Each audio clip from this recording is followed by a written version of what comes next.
प्रभाकर मिश्रा हमारे बीजेपी के नेता जो हैं वो भी हमारे साथ जुड़ गए हैं। प्रभाकर जी, आपका शुक्रिया न्यूज़ 24 में जुड़ने का। लेकिन ये जो बयान सामने आया, कंडेम करेंगे आप इसको? देखिए, बिहार की महिलाओं को लेकर मंत्री के पति द्वारा दिया गया बयान घोर आपत्तिजनक, शर्मनाक और मानसिक दिवालियापन को दर्शाने वाला है। यह न सिर्फ बिहार की महिलाओं का अपमान है, बल्कि पूरे समाज की गरिमा पर हमला है। महिलाओं को कीमत में तौलने वाली सोच बीमार मानसिकता की उपज है, जिसे किसी भी सूरत में स्वीकार नहीं किया जा सकता। भाजपा का स्पष्ट मत है कि ऐसे बयान देने वाले व्यक्ति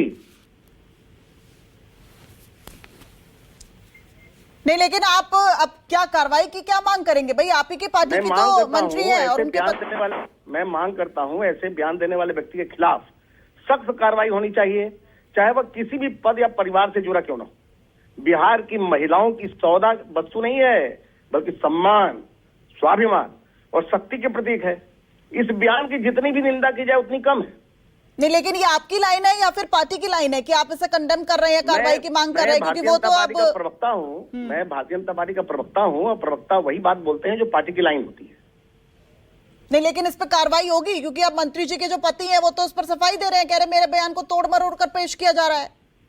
देखिए, अगर उनके बयान को तोड़ मरोड़ कर पेश किया गया है वो जांच का विषय है, लेकिन मेरा स्पष्ट मानना है अगर उनका बयान है तो उन पर सख्त से सख्त कार्रवाई होनी चाहिए। नहीं, लेकिन प्रभाकर जी, कहीं ना कहीं विवाद से बचने के लिए भी तो ऐसा किया जाता है। हम अपने चैनल पर लगातार दिखा रहे हैं और साफ शब्दों में आपको सुनवा रहे हैं कि क्या कहा है। तो मैं मांग कर रहा हूं ना, इसीलिए मैं मांग कर रहा हूं कि उन पर सख्त से सख्त कार्रवाई होनी चाहिए।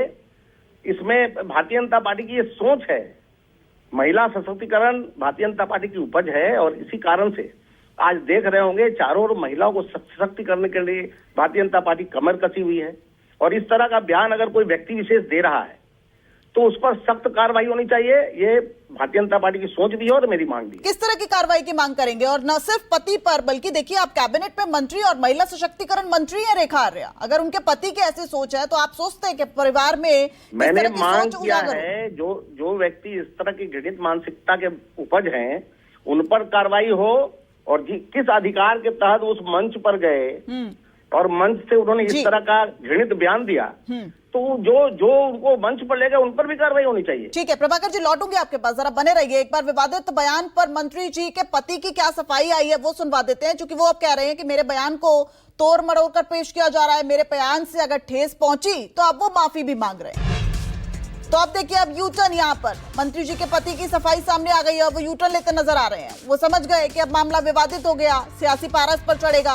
जिस तरीके से अब आरजेडी आड़े हाथों इसको ले रहा है, अब गिरधारी लाल जी क्या कहते नजर आ रहे हैं वो आपको सुनवाते हैं। मुझे ज्ञात हुआ है कि धौलागढ़ क्षेत्र में एक कार्यक्रम रखा गया। उस कार्यक्रम में मैं माननीय मंडल अध्यक्ष जी द्वारा पहुंचा। उस कार्यक्रम में माताएं, बहनों और बुजुर्गों का स्वागत समारोह था। उसी दौरान मैं अपने संबोधन में मैंने एक अपने मित्र की शादी की विषय में चर्चा भी मैंने की। उसी चर्चा को विरोधी और वह कांग्रेस पार्टी के लोगों ने मेरे संबोधन को तोड़ मरोड़ कर मीडिया में प्रस्तुत किया है, जो गलत है, निराधार है। जहां तक बेटियों के बारे में है, मैं प्रतिवर्ष बरेली में श्री रामलीला में 101 बेटियों की शादी करता हूं, बहुत लंबे समय से, और जो भी मेरी श्रद्धा होती है उसका मैं सहयोग करता हूं। रामेश्वर विधानसभा जो मेरी पत्नी वहां से चुनाव जीतती हैं, लड़ती हैं, वहां मेरी बहनों का, बेटियों का मैं देवी के समान उनका स्वागत करता हूं। हमेशा राखी बंधवाने का भी मैंने काम किया है।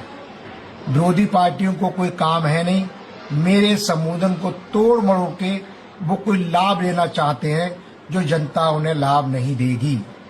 फिर भी यदि मेरी बात का किसी व्यक्ति को ठेस लगी हो, बुरा लगा हो, तो मैं हाथ जोड़कर माफी मांगता हूं। तो देखिए, साफ तौर पर अब यू टर्न लेते नजर आ रहे हैं। और मृत्युंजय जी, प्रभाकर जी, हमारे साथ जुड़ने के लिए बहुत बहुत शुक्रिया।